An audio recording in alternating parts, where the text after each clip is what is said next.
Upside stock आज करीब 3.5% ऊपर ट्रेड करता हुआ। आज काफी दिनों बाद ये दरअसल हरकत देखने को मिली है आईआरसीटीसी में इस तरह की। चले इस बीच यतन हमारे साथ जुड़ गए हैं। मार्केट का हाल आपकी स्क्रीन पर पहले लेकर आते हैं। निफ्टी कहां पर है? निफ्टी है 16,816 के लेवल्स पर। थोड़ी सी रिकवरी कार्यक्रम की शुरुआत की तुलना में। निफ्टी बैंक की भी चाल थोड़ी सी सुधरती हुई दिखाई तो दी थी, लेकिन हम वहीं 38,000 के नीचे ही हैं। 37,590, 94, 95 के आसपास इस समय कैश में trade. Mid cap index positive territory में है। इस बीच डाउ फ्यूचर्स हो सके तो लेकर आइएगा प्लीज स्क्रीन पर, क्योंकि लास्ट जब हमने देखा था ये करीब 370 पॉइंट नीचे था।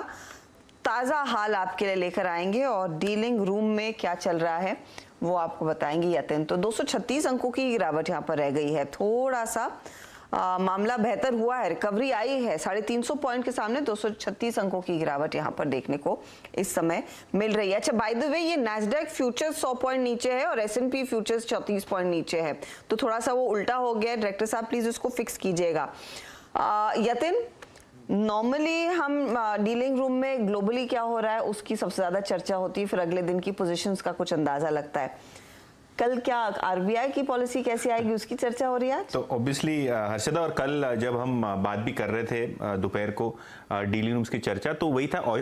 जो अप्रोच है मार्केट का काफ़ी कॉशियस था, और आज आप देख भी रहे हैं मार्केट में किस हिसाब से वॉलेटिलिटी है।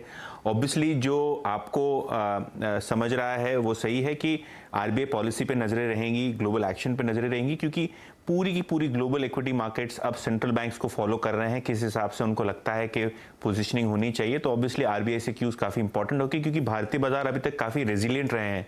किसी भी प्रकार का नेगेटिव सरप्राइज आरबीआई की तरफ से ये रैली या जो मार्केट का जो आउट परफॉर्मेंस है उसको इंपैक्ट कर सकता है। और आज सीएलएसए की नोट भी वही कह रही है कि शायद अगर आरबीआई मन बना ले एग्रेसिवली रेट्स हाइक करने के लिए, तो शायद इक्विटीज को इसका रिस्क देखना होगा। बहरहाल दो स्टॉक्स जो डीलिंग रूम्स के फोकस रेडार पे हैं। सबसे पहले अगर हम देखें तो यहाँ टाइटन पे जो है short call dealing rooms initiate कर रहे हैं। यहाँ अगर हम कहें तो एसटीबीटी की सलाह अपने क्लाइंट्स को दे रहे हैं 2500 से लेकर 2520 के लक्ष्य के लिए।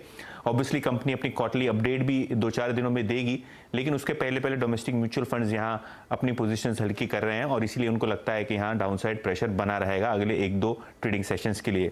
दूसरा स्टॉक है पिरामल एंटरप्राइजेस। और अगर हम देखें कि जो बैंकिंग और फाइनेंशियल्स हैं वो वीक हो चले हैं, उसके वजह से थोड़ा बहुत मार्केट में प्रेशर भी आ रहा है।